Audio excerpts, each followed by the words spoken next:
मराठा आंदोलक मनोज जरांगे पाटील पुन्हा देशमुख कुटुंबाची भेट घेणार। मनोज जरांगे उद्या सकाळी 11 वाजता देशमुख कुटुंबाला भेटणार। अमित शहा उद्यापासून 2 दिवसांच्या पुणे दौऱ्यावर पश्चिम विभाग परिषदेच्या 27व्या बैठकीला उपस्थित राहणार। कशेडी घाटाचं काम मार्च अखेरपर्यंत पूर्ण करा, सार्वजनिक बांधकाम मंत्री शिवेंद्रसिंह राजे भोसले यांचे आदेश। दिवा सावंतवाडी रेल्वे पुन्हा सुरू करा, खासदार अरविंद सावंतांची मागणी। तर रेल्वे संदर्भात 1 मार्चच्या आत निर्णय घ्या, अन्यथा रेल रोको करण्याचा सावंतांचा इशारा। 12 मार्चला 12 जिल्ह्यातील शेतकरी आझाद मैदानावर धडकणार, शक्तीपीठ विरोधी परिषदेमध्ये झाला महत्त्वाचा निर्णय।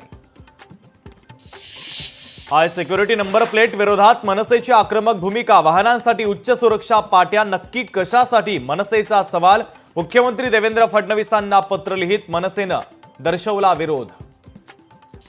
लातूरमध्ये हमीभाव खरेदी केंद्राकडे शेतकऱ्यांची पाठ, तर महिनाभरात तूर विक्रीसाठी 168 जणांची नोंदणी, सातबाऱ्यावर ई पीक पाहणी असल्याची नोंद मात्र आवश्यक।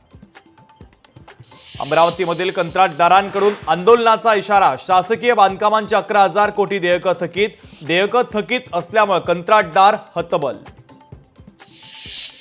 कोल्हापूरच्या शिवाजी विद्यापीठाचं नाव छत्रपती शिवाजी महाराज विद्यापीठ करण्याच्या मागणीसाठी हिंदुत्ववादी संघटना आक्रमक, विद्यापीठाचे नामांतर होत नाही तोपर्यंत आंदोलन थांबणार नसल्याचा संघटनांचा इशारा।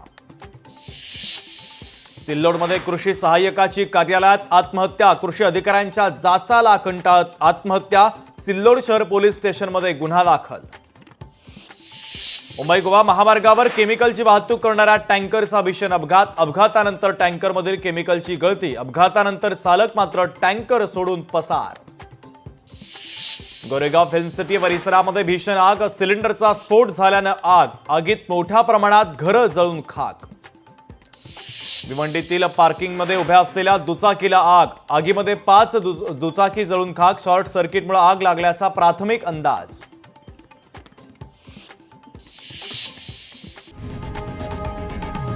लोकशाही मराठी ऐका, पहा, जागरूक रहा।